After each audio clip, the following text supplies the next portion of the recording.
Okay. So before we get into the, you want me to tell you what Meltzer said that he was wrong? Yes. All right. So as I told you, the only thing that I read is the Observer. I don't read anybody else. Right.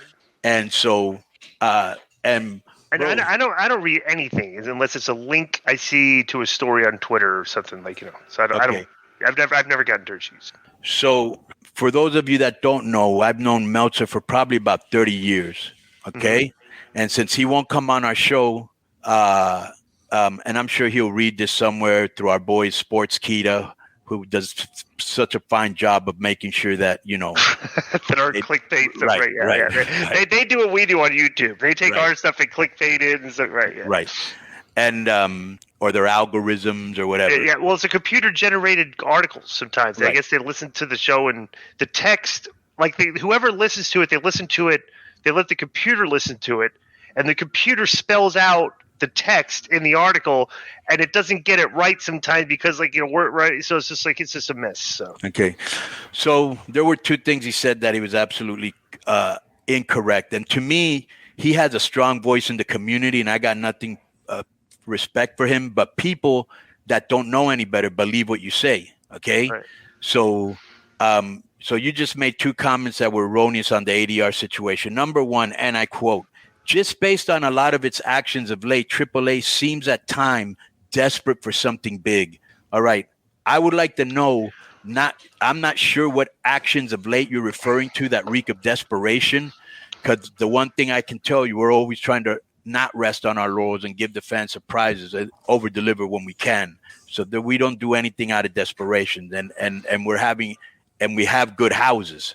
So if we have bad houses, then maybe we'd be doing something desperate, but we're not. So you're absolutely 1,000% wrong there, unless you can give me an example of what the you're talking about. Like I said, you're not showing having a girl go nude.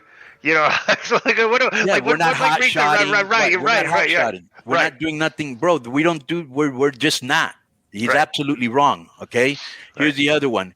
He goes, their hope is that Alberto will somehow will be someone to give them a short-term jolt. Okay. Their hope, which means that maybe he spoke to somebody in AAA that told him that. The only person he'd be able to talk to would probably be me. And I didn't tell him that. That is not our hope. Okay. Basically what happened is he's in a thing called Ruleta de la Muerte, roulette of death, where you basically put two guys that don't get along with each other as a tag team. And at the end, it's 4 teams. And at the end, the two guys wrestle for, depending if it's a mass versus mass.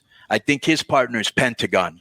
So if they're the losing team, they have to do hair versus mass. So we just put it for something different. That was it. Not because we're trying to get a short-term jolt from him. You know what I'm saying? So I just wanted to clarify that. Interesting. Yes. Let's get everything. Let's get the stories clear. Because right. I'm beefing with the dirt sheet guys again. So it's like, you're mega incorrect, bro. Because when you say their hope. No, you should say I think they think Alberto's somebody that will give them a short-term jolt. But you're saying their hope. No, dude. That is not our hope. Okay, so don't that would be like by him phrasing it like that. Yeah, that would be okay. That was your decision based on that narrative, right? Or somebody told them that from the company, right? We're doing this because we're hoping he gives us a short-term jolt. I bet we don't I need know, a short-term jolt. I bet you I know who he's talking to. Who? Larry the Stooge Dallas. Yeah, it's funny too, bro. I've been beefing with the dirt sheet guys, and but bro, all these guys. But here's the thing. Unlike them, even though he's incorrect, bro, we're still cool. Right. You know? Yeah. Well, that's the thing. Like Billy was on and going off the rails and stuff. But bro, it's a very weird character trait with all those guys. Right. All the dirt sheet guys like beefing with people on Twitter that have 5 followers and stuff. Right. And I'm like, they're like, what are you guys? I try to explain why that doesn't bother me. Right. Because these people are not people. It's like if I was getting heat from people I knew personally, it definitely resonates far more than AEW fan 3423 on Twitter with the picture of MJF as his profile pic, and he's got 9 followers. It's like that person like trying to calling me a jobber irrelevant. It's like I feel that like 0%. Like it's like I just don't understand why these people just constantly. I don't know. Maybe it's because here's the thing. This is a point I want to try to make. Is it maybe the reason I have thick skin is and this is the difference between the dirt sheet guys. All right. And I don't know if you feel the same way, but like, you don't get triggered as much by people on Twitter. Sometimes you do. Like you used to rail on people, but like you wouldn't get in these long threads of like arguing back and forth with the guy for like, stuff, everything. But like, bro, it's different when you've performed in front of live audiences, okay, for years. And they literally, you could see the people, they're yelling things at you and you can hear what they're saying, and they're persons in their live, right? And it's like, as a performer in the ring, you don't let that bother you. It's like you never let the fans really get to you. You're just trying to get heat, trying to get the reactions, and when you get the so it's like getting reactions from people on Twitter.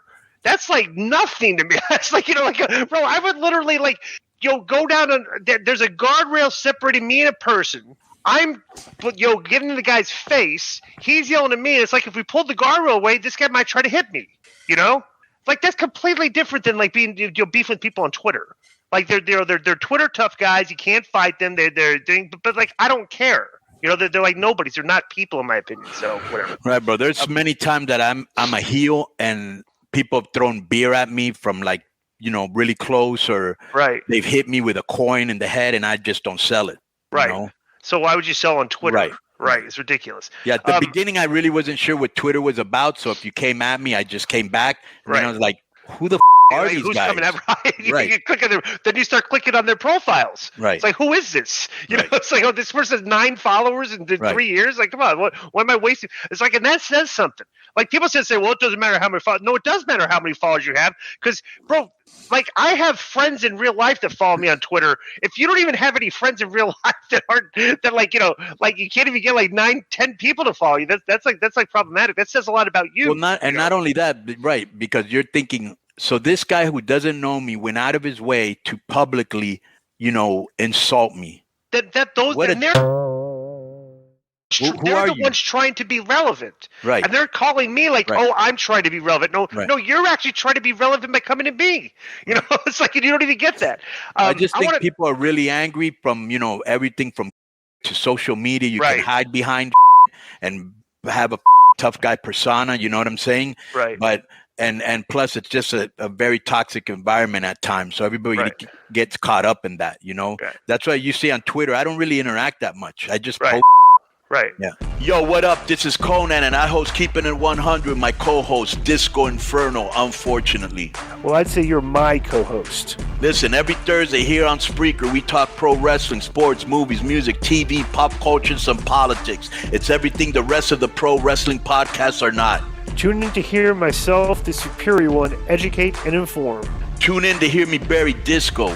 That's very disrespectful. Join us every Thursday on Spreaker and keep it 100. Boom!